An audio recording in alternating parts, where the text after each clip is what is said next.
Good morning, everyone. It's Pastor Tim Hammy, First Assembly of God in Burlington, Kansas. It is May the 17th. If you live in Coffee County, today is our last day of school, and I hope you're excited to start the summer months. We are concluding this week talking about moms, and the truth alone would make Psalms 22 a powerful lesson for us. The very concept that mothers can give their children hope in a harsh world is the type of encouragement we need as Christian parents. But we've only scratched the surface, because Psalms 22 is what is known as the Messianic Psalms. It talks about Jesus. It describes in pretty good detail much of what took place on Calvary. Verse 1 quoted Jesus as he was dying, my God, why have you forsaken me?" Verse 15 tells the torment that he endured. "My strength is dried up like postcard. My tongue sticks to the roof." Verse 16 tells us about the executed. "Dogs have surrounded me. A band of evil men is encircling me. They pierced my hands and feet." And verses 7 and 8 describe the attitude of the crowd at the foot of the cross. "And they mock me. They hurl insults, shaking my hands. They trust in the Lord. Let the Lord rescue you." And so on. I got to thinking this, and I became a little puzzled. Here we have a Psalms that tells the story of a man struggling and ultimately triumphing over the despair and the praise and hope. And in the midst of the psalm, God literally hides the story of Christ's death on the cross.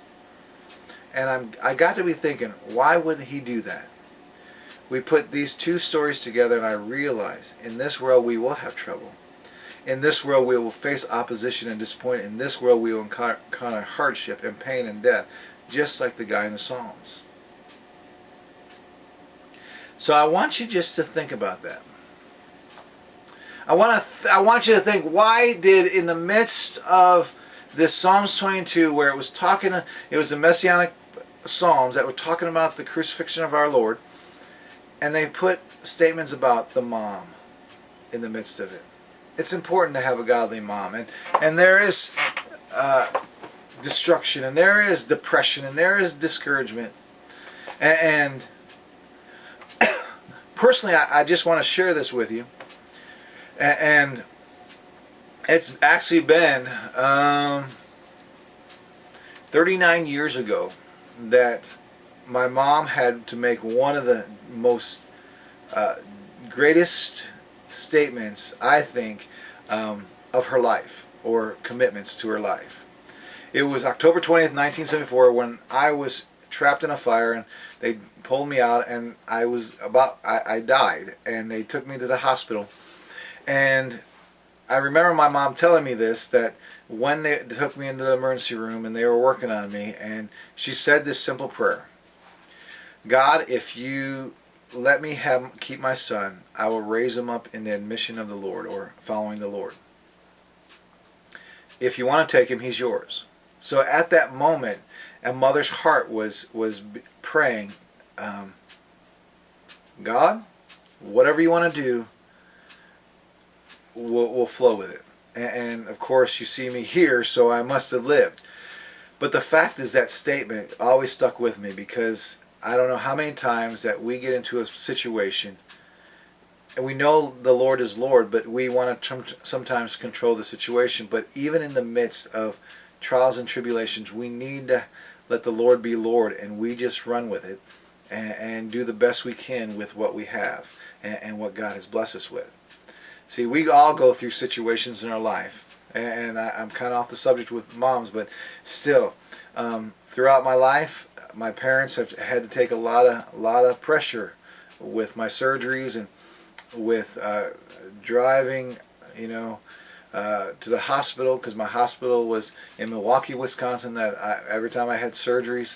So they had a lot of, my whole family, sacrifice. Mom and dad and brother. I remember my brother one time, he was doing a newspaper, and he tied rubber bands to hang up in my hospital room. And just other things that my siblings have done when I was in that time that was very struggle. So I'm really blessed that I have a really great family, and I have a great mom and a great dad and a great brother and great sister. But since we're talking about moms, Mom, I just want to wish you a happy Mother's Day again, and I thank you for bringing me in this world and not taking me out. So watch this video as I conclude, and pray that you have a great weekend, and come expecting on Sunday. This Sunday is Pentecost Sunday. We're expecting a great move of God. So come out and join us at 10:30. We're on the corner of 9th and Yuba. God bless you. Enjoy the video. We'll see you next Monday.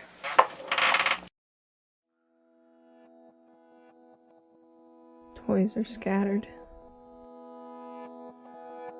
Laundry never ends. You've wrecked the house.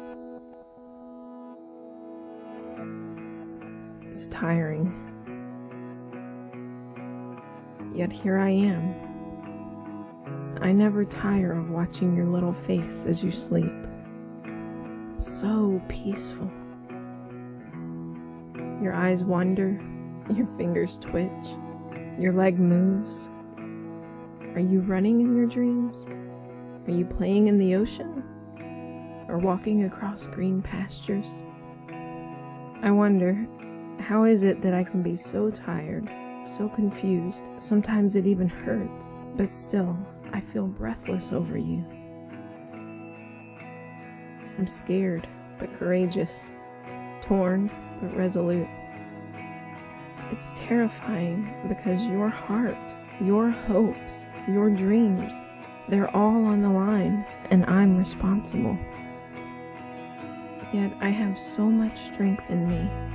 I have love for you given to me by God, and it makes me stronger than anything you can imagine. You have no idea. Because of you, I don't get to rest. Not when I'm sick, not when I'm tired, but you are worth every mess. You are worth every sleepless night, every ache, every tear, because you are the reason I laugh. You are the reason my heart soars with delight. You are the reason I possess this love. You give me so much life.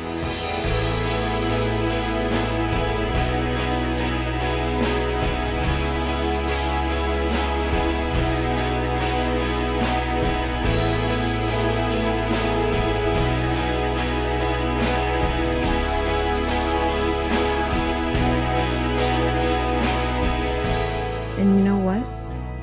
Before I was called mother, I never knew such bliss.